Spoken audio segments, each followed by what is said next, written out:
오늘 우리에게 주시는 하나님의 말씀은 사사기 9장 1절로 6절, 9장 55절로 57절까지 말씀입니다. 여룻바알의 아들 아비멜렉이 세겜에 가서 그의 어머니의 형제에게 이르러 그들과 그의 외조부의 집에 온 가족에게 말하여 이르되 청하노니 너희는 세겜의 모든 사람들의 귀에 말하라. 여룻바알의 아들 70명이 다 너희를 다스림과 한 사람이 너희를 다스림이 어느 것이 너희에게 나으냐?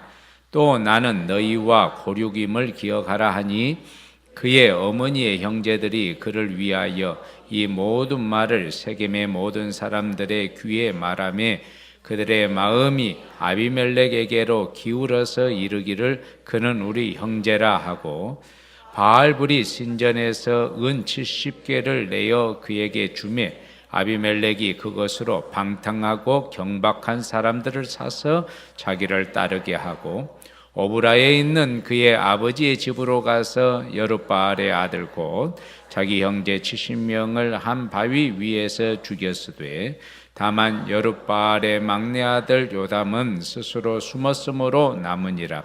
세겜의 모든 사람과 밀로 모든 족속이 모여서 세겜에 있는 상수리 나무 기둥 곁에서 아비멜렉을 왕으로 삼으니라.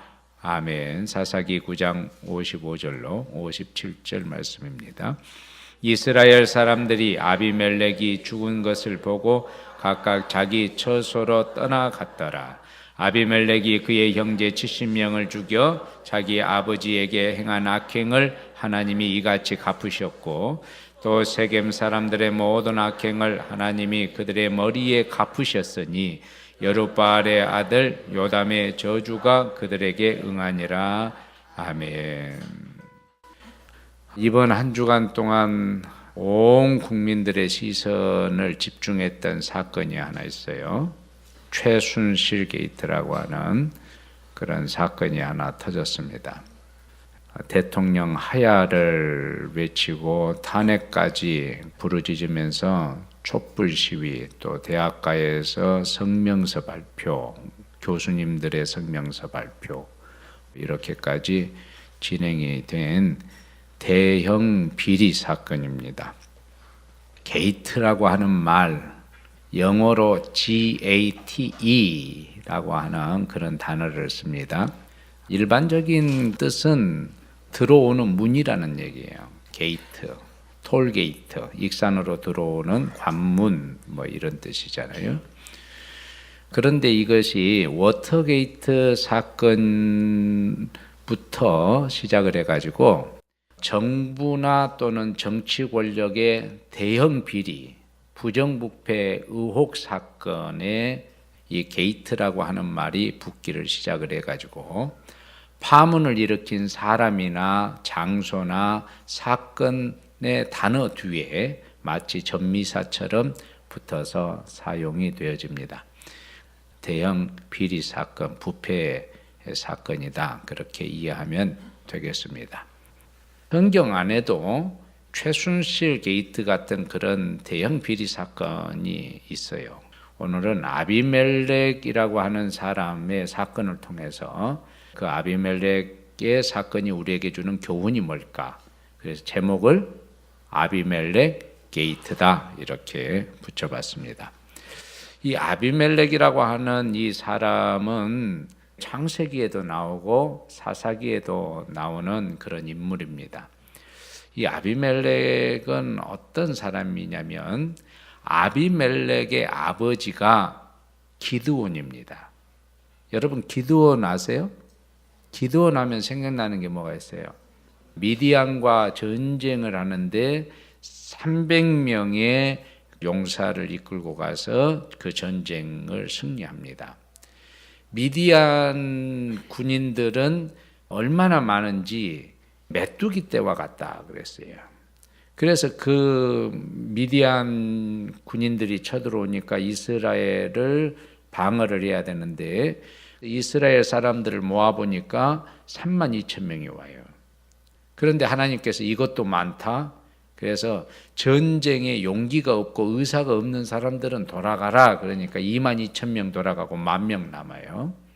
그런데 하나님께서 이들을 시냇가에 가서 물 먹는 것을 보고서 다시 용사를 뽑아라. 목이 마르니까 이 사람들이 시냇가에 가서 물을 보자마자 막 개처럼 막 먹는 거예요. 그러니까 그렇게 먹은 사람은 다 돌려보내고 품위 있게 물을 먹은 사람만 뽑았더니 몇 명이라고요? 300명입니다. 저쪽은 메뚜기 떼처럼 군인들이 많고 여기는 300명이에요. 그래도 전쟁에서 이길 수는 있어요. 왜? 300명한테 기관단총도 주고 뭐 로켓포도 주고 그러면 이길 수 있는데 이 300명을 데리고 미디안과 전쟁을 하는데 무기는 뭐였습니까? 항아리, 횃불, 나팔 이런 거 가지고 싸우라고 한 거예요. 그런데 300명의 용사를 데리고 항아리와 횃불과 나팔을 가지고 싸워서 이 300명 중에 한 명도 다치거나 죽은 사람 없이 전쟁을 완승합니다. 그런 사람이 기드온인데 이 기드온에게 별명이 하나 있어요. 별명 아세요? 기드온의 별명? 따라해 봅시다. 여룻바알. 다시 시작. 기드온의 별명이 여룻바알이에요. 뜻은 뭐냐면 바알에게 대적하다 하는 뜻이에요. 그래서 사사기 6장 32절 같이 읽습니다. 그날에 기드온을 여룻바알이라 불렀으니 이는 그가 바알의 제단을 파괴하였으므로 바알이 그와 더불어 다툴 것이라 함이었더라.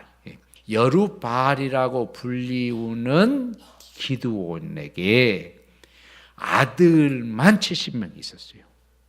아들이 몇 명 있었다고요? 아들만 70명이 있었으면 아내는 몇 명이나 됐을까요? 아내는 한 명이었을까요? 그건 아니겠죠. 첩이 많았어요. 그런데 그 첩 중에 세겜에 있는 첩이 낳은 아들 이름이 아비멜렉이다. 그런데 이 아비멜렉이 아버지의 명성과 아버지를 이용을 해서 자기가 이스라엘을 다스리는 왕이 되고 싶은 거예요.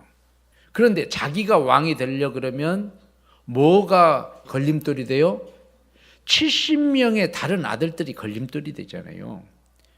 그래서 70명의 다른 배다른 형제들을 한 바위 위에서 다 죽여버리고 사사기 9장 5절 오브라에 있는 그 아비의 집으로 가서 여룻바알의 아들 곧 자기 형제 70인을 한 반석 위에서 죽였으되 배다른 형제들 70명을 한 반석 위에서 다 죽이고 자기가 왕이 된 거예요.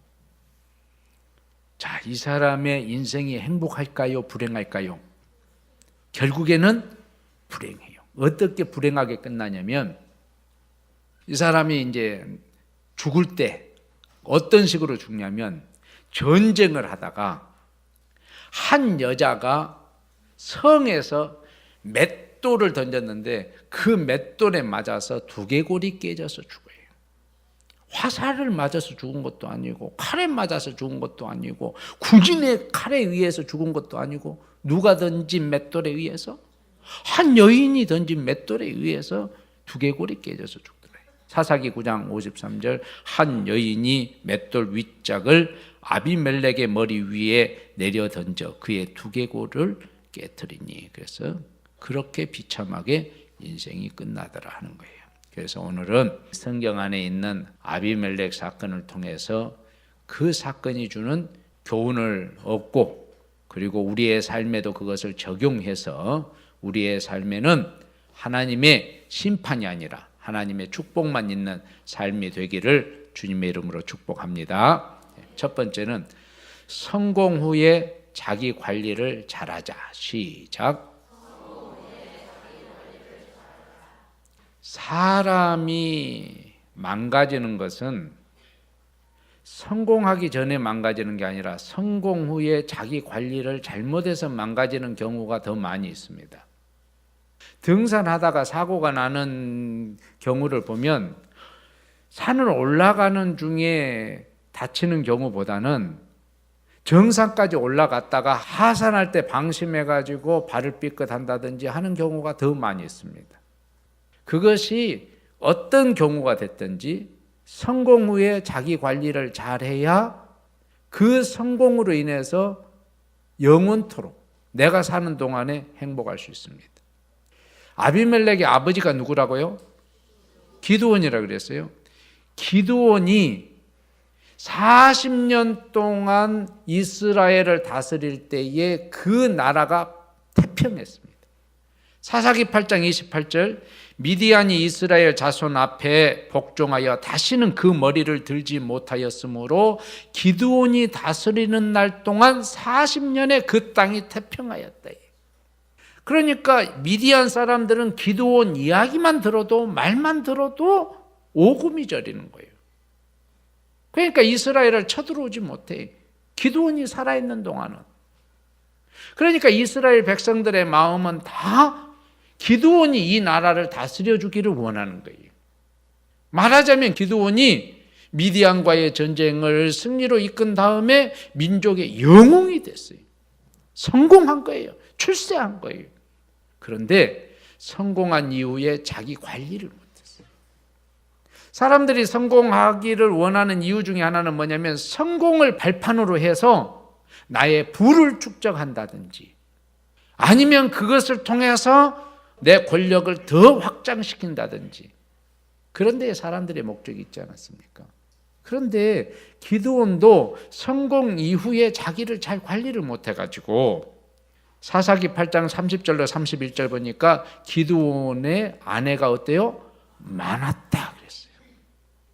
성공한 이후에 좀 더 절제하지. 좀 더 겸손하지. 그래서 기드온이 아내가 많음으로 몸에서 낳은 아들이 몇 명이라고요? 아들만 70명. 그리고 세겜에 있는 첩도 아들을 낳았으므로 그 이름을 뭐라 그랬다고요? 아비멜렉이라 했다. 이것이 화근이 되는 거예요.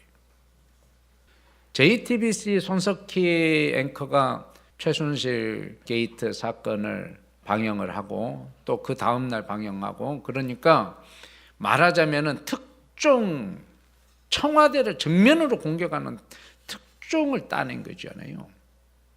그러다 보면은 기자들이 그 취재하고 또 거기 TV에서 그것을 발표하는 기자들이 우쭐할 수 있어요. 우리가 뭔가 해냈어. 온 국민이 우리를 주목하고 있어. 그리고 시청률이 4%에서 8%로 그 다음날 확 뛰어버렸어요.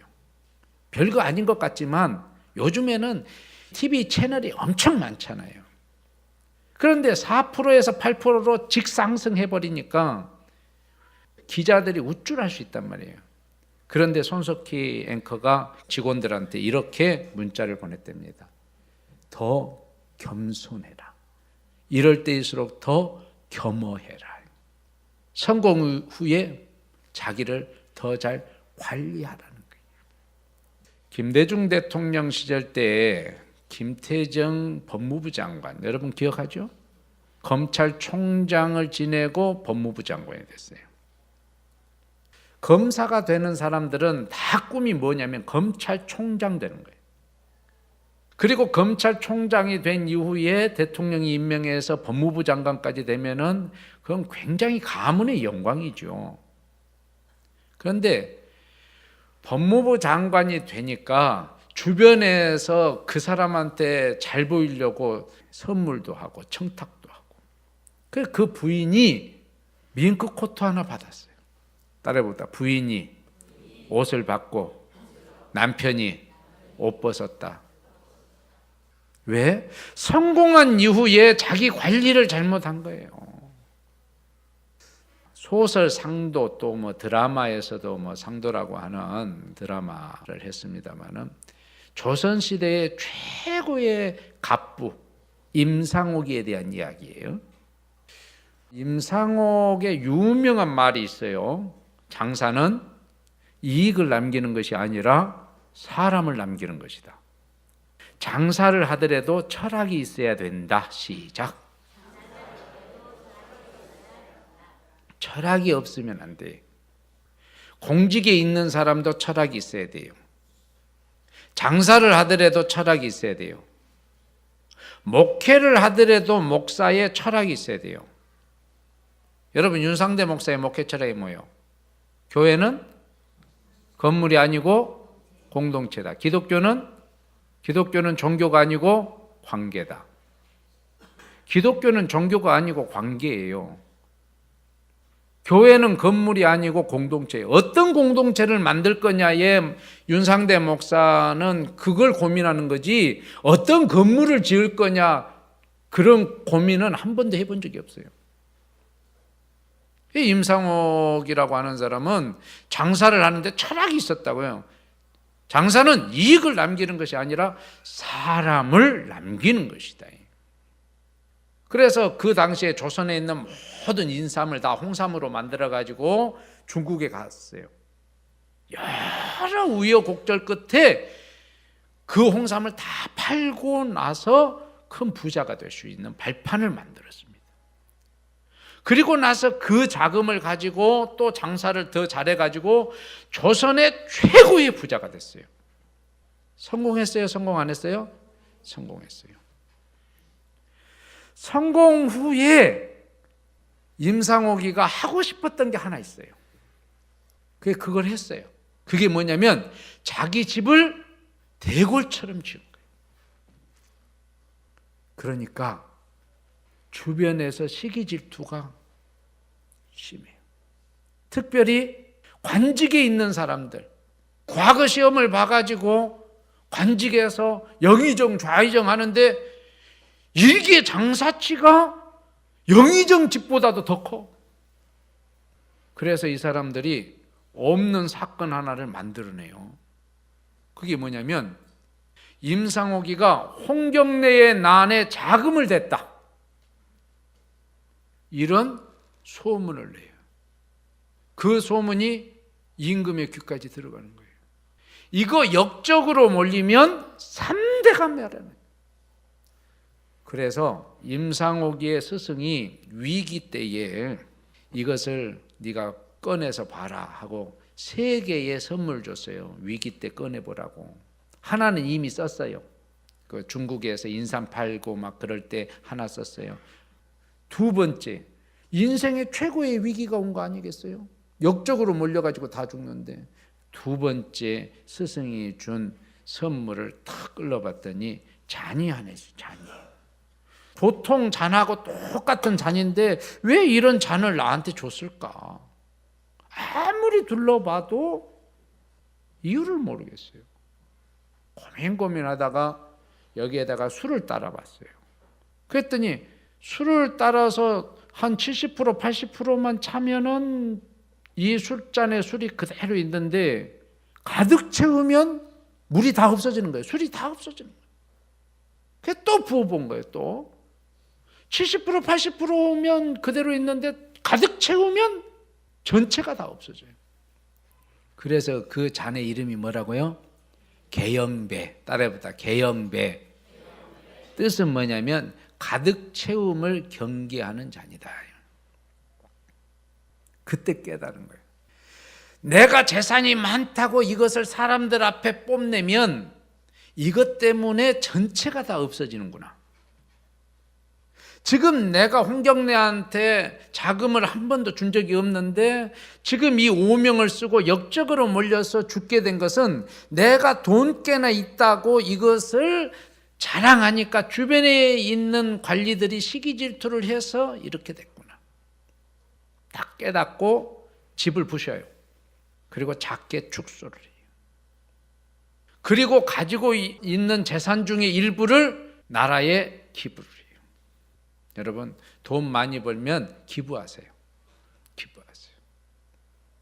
돈을 많이 벌어서 나와 내 집안만 잘 먹고 잘 사는 것이 아니라 나로 인해서 익산시가, 나로 인해서 대한민국이 유익을 얻고 더 잘 사는 그런 인생을 사시기를 주님의 이름으로 축복합니다. 그래서 그 위기를 넘겼다는 거예요. 여러분, 과유불급이라고 하는 한문을 아시죠? 과하여 넘치는 것보다는 오히려 부족한 게 낫다. 적당한 것이 축복이에요. 적당한 것이. 이것을 제가 늘 경험해요. 저녁 먹을 때 과하게 먹은 날은 꼭 그 다음 날 아침에 제가 후회를 해요. 저는 새벽 예배 끝나고 나서 아침에 운동 가가지고 매일매일 내 체중을 재요. 체중을 잴 때마다 내가 느끼는 건 뭐냐면, 지난 밤에 아내와 함께 이제 고기를 구워 먹었어요. 한 건 가지고 둘이 다 못 먹습니다. 그런데 고기 구워 먹고 그 다음날 체중을 재면 2kg가 늘은 거예요. 600g도 안 먹었는데 왜 2kg가 느는지 나는 도대체 이해가 안 돼요. 그때마다 후회하는 거예요. 두 번째, 육친의 정을 잘 다스리자. 시작. 우리는 혈연, 지연, 학연 때문에 그런 것을 끊지 못하고 그것 때문에 팔은 안으로 굽는다. 이래요. 그래서 아주 이성적인 판단을 못 내릴 때가 굉장히 많이 있어요. 그런데 이것을 학연, 지연, 혈연을 이걸 잘 관리하지 못하면 가문이 멸망하고 나라가 멸망해요. 오랫동안 민주화 운동을 했던 김영삼 대통령, 김대중 대통령, 좋아하시는 분도 있고 안 좋아하시는 분도 있고 존경하는 분도 있고 존경하지 않는 분들도 있고 그러지만, 그러나 이 두 분 대통령이 많은 좋은 일들을 이 나라에 하셨어요. 그런데 과오가 있다면 뭐예요? 자녀들을 잘 못 다스렸어요. 육친의 정 때문에, 아들들 때문에 아버지의 그 업적에 루가 생긴 거예요. 그래서 육친의 정을 잘 다스려야 될 필요가 있어요. 이명박 대통령 같은 경우는 4대강으로 인해서 또 많은 국민들한테 어려움을 또 주고 그랬지만은, 대통령 처음 될 때에 김옥희 씨 게이트가 또 터졌어요. 김옥희 씨는 누구냐면은 영부인 김윤옥 여사의 큰아버지 딸이에요. 그럼 누구예요? 무슨 관계예요? 사촌 언니란 말이에요. 김윤옥 영부인의 남편 이명박 대통령이 되고 나니까 김옥희 씨가 국회의원 비례대표 이거 시켜준다고 해가지고 30억 받아 먹어가지고 감옥에 갔단 말이에요. 우리 주변에 정치의 뜻을 가지고 있다든지 아니면은 어떤 다른 부분에 성공하는 사람들이 있으면 여러분 주변에 청탁하지 마세요. 그러면 그분 못 커요. 그래서 여러분 주변에 또는 여러분 친척들 중에 그런 일들을 하는 분이 있으면 부탁하지 마요.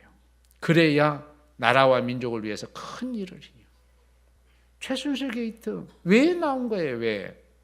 40년 전에 언니 동생으로 만난 거예요. 26살, 박근혜 대통령 26살 때 최순실 씨 22살이었잖아요. 많은 도움을 받았을 거예요. 최순실 씨한테 마음의 빚을 질 수도 있고 선거 때에 그런 어떤 도움도 받았을 수도 있어요. 그러나 공과 사를 구분을 못해요. 그래서 최순실이 개인 회사에 청와대 직원들 보내가지고 그렇게 하고 그러지 않습니까? 육친의 정을 끊어줬어야 돼. 최순실 씨가 정말 박근혜 대통령을 위했다면 육친의 정을 끊어줬어야 돼. 그쪽에서요. 왜 대학교 교수님들이 성명서 발표하고 대학생들이 성명서 발표하고 촛불 집회를 하냐면 국민들이 대통령에게 권한을 준 거예요. 헌법 제1조 1항 대한민국은 민주공화국이다. 대한민국의 모든 주권은 국민에게 있고 모든 권력은 국민으로부터 나와요. 그런데 대통령한테 권력을 줬는데 대통령 연설문을 최순실이가 다 손봐가지고 이렇게 말하세요, 저렇게 말하세요. 이 사람은 기용하세요, 이 사람은 기용하지 마세요. 국민이 주인이 아니라 최순실이가 이 나라의 주인으로서 행세해버리니까 국민들이 뿔따고 가는 거예요. 사사기 9장 1절로 4절 아비멜렉이 세겜으로 가요. 왜 세겜으로 갔겠어요? 세겜이 외가란 말이에요. 외가. 그 세겜에 가가지고 어미의 형제들에게 그들과 외조부의 온 가족에게 이렇게 말합니다. 나는 너희의 고륙 지친임을 생각하라. 나는 당신들의 친척입니다. 이 나라를 70명이 다스리면 좋겠습니까? 당신들의 고륙 지친인 내가 다스렸으면 좋겠습니까? 여러분 말해보세요. 여러분이 세겜 사람이라면 뭐라고 답할까요? 이왕이면 내 친척이 다스리는 게 낫겠지. 그래서 그들이 말하는 거예요. 그 어미의 형제들이 그는 우리의 형제라. 그래서 돈을 모아줍니다. 이 아비멜렉한테. 그랬더니 이 아비멜렉이 돈을 받아가지고는 불량배들을 사서 70명 형제들을 한 바위 위에서 다 죽여버려요. 세겜 사람들이 잘못했잖아요. 사람 됨됨이를 보고서 왕을 뽑아야 되는데 우리 친척이다. 그래서 뽑아놓으니까 나중에는 어떻게 된 줄 알아요? 아비멜렉에 의해서 세겜 사람들이 다 진멸받습니다. 이 육친의 정을 잘 다스려야 돼요. 그래서 육친의 정을 잘 다스리려면 따라해봅니다. 공과 사를 구분하자. 공과 사를 잘 구분해야 돼. 이거 잘 구분하지 못하면요, 가정이 망하고 교회가 망하고 나라가 망해요. 나라가. 교회도 마찬가지지 않습니까? 교회도 목사님이 한 20년, 30년, 40년 열심히 목회했어요. 그래서 교회가 막 2,000명도 되고 10,000명 되고 뭐 어느 교회는 30,000명도 되고 나중에 은퇴해야 되는데 공과 사를 구분을 못해. 그래가지고 자기 아들 다음 후임 목사로 세우려다가 문제가 일어나. 그 일생을 바쳤던 그 교회가 공과 사를 담임 목사가 구분을 못해가지고 세습 때문에 그것 때문에 그 교회가 어려움이 있습니다. 따라해보다 공과 사를 잘 구분합시다. 잘 구분했어야 돼. 마지막으로 하나님은 우리의 모든 삶을 다 보고 계십니다. 그래서 하나님이 보고 계시기 때문에 하나님은 이 역사에 개입을 하세요. 그래서 우리가 잘한 것은 하나님이 보상을 하시고 우리가 잘못한 것은 하나님이 심판을 해요. 오늘 우리가 읽은 이 사사기의 이야기는 하나님이 직접 개입하셨다고 하는 흔적을 우리에게 보여주세요. 따라해봅시다. 잘못된 동기로는 성공하여 행복해질 수 없습니다. 잘못된 동기를 가지고 성공할 수도 없고 행복해질 수도 없어요. 그래서 자기 형제 70명을 죽이고 내가 이스라엘의 왕이 되어야 되겠다 한 이 아비멜렉 성공하지도 못했지만 그러나 행복할 수도 없어요. 아비멜렉의 야망은 뭐냐면 내가 왕이 돼야 된다. 나만이 왕이 될 자격이 있다. 이 세상에서 경계해야 될 대상이 있어요. 따라해보다 나만 할 수 있다. 이 사람 경계해야 돼요. 나보다 잘난 사람 많아요. 그러지 않습니까? 내가 할 수 있는 것은 하나님의 은혜일 뿐이에요. 내가 하는 건 하나님의 은혜예요. 대한민국에도 보세요. 얼마나 훌륭한 목사님들이 많아요. 좋은 목사님들이 많아요. 주변에 보면은 많은 좋은 사람들이 있어요. 그런데 나만 할 수 있다? 얼마나 큰 자만이에요. 그런 사람이 시장이 되거나 그런 사람이 대통령이 되면 그걸로 인해서 자신도 집안도 민족도 망하는 거예요.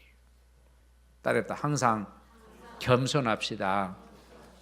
항상 겸손해야 돼. 내가 한 것이 아니고 하나님이 주신 지혜로 했습니다. 하나님의 은혜입니다. 항상 겸손해야 돼.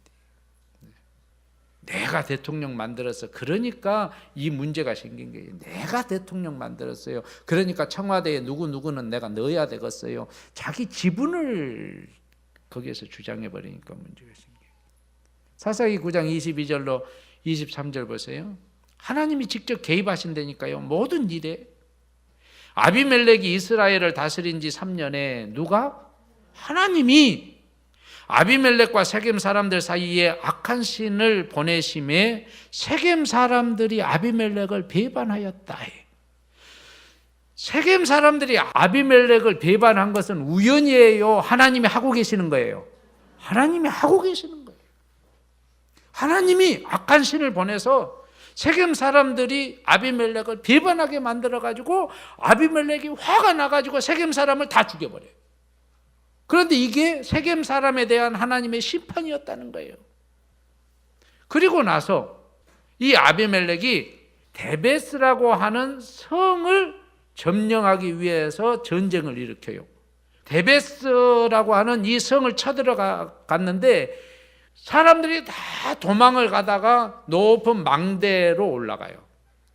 그런데 그 사람들까지도 죽여야 되겠다고 아비멜렉이 군대를 이끌고 오다가 그 망대 위에서 여자가 뭘 던졌다고요? 맷돌을 던져서 두개골이 깨져서 죽어요. 사사기 9장 53절. 한 여인이 맷돌 윗짝을 아비멜렉의 머리 위에 내려 던져 그의 두개골을 깨트리니. 그런데 이것이 우연이에요? 하나님이 하신 거예요? 어떻게 알아요? 성경에 기록됐다니까요. 사사기 9장 55절 57절 같이 읽어봅시다. 시작.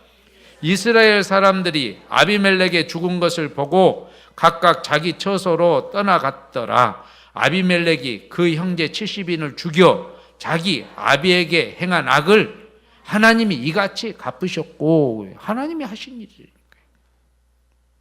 그 다음에 또 세겜 사람들의 모든 악을 하나님이 그들의 머리에 갚으셨으니 여룻바알의 아들 요담의 저주가 그들에게 응하니라. 모든 인생은 크고 작은 간에 모든 인생에 하나님이 개입하신다. 그러니까 사람이 볼 때만 잘하는 게 아니라 사람이 안 봐도 하나님은 보고 계신다. 따라해 봅시다. 은밀한 중에 보고 계신다. 예수님이 하신 말씀이에요. 마태복음 6장 4절. 은밀한 중에 보시는 너희 아버지께서 갚으시리라. 내가 하나님 앞에 믿음으로 하고 신실하게 한 것에 대해서는 하나님이 보상하시지만 내가 악을 행한 것에 대해서는 하나님이 친히 심판을 하신다는 거예요. 오늘 말씀을 정리해 봅시다. 아비멜렉 사건을 통해서 우리가 얻을 수 있는 교훈, 첫째는 뭐라고요? 성공 후에 자기 관리 잘하자. 두 번째는요, 육신의 정을 잘 다스리자. 세 번째는 하나님이 보고 계신다. 하나님이 보고 계시기 때문에 잘못된 동기로는 결코 성공하여 행복해질 수가 없다. 그래서 모든 경우에 좋은 마음을 가지고 좋은 동기를 가지고 살아갈 수 있는 여러분 되시기를 주님의 이름으로 축복합니다. 이제는 우리 주 예수 그리스도의 은혜와 하나님 아버지의 그 크신 사랑과 성령의 감동, 감화, 교통하심의 역사가 이 나라의 어려움 속에서 함께 나라와 민족을 염려 걱정하며 기도하기를 원하는 우리 모든 성도들과 이들의 가정과 산업과 직장과 자녀들과 해외에 나가 있는 우리의 가족들과 군에 있는 우리의 아들들과 병상에서 주님의 은혜를 더욱 간절히 애타게 기대하는 우리 환우들 머리 위에 지금부터 영원토록 함께 하시옵기를 간절히 축원하옵나이다. 아멘.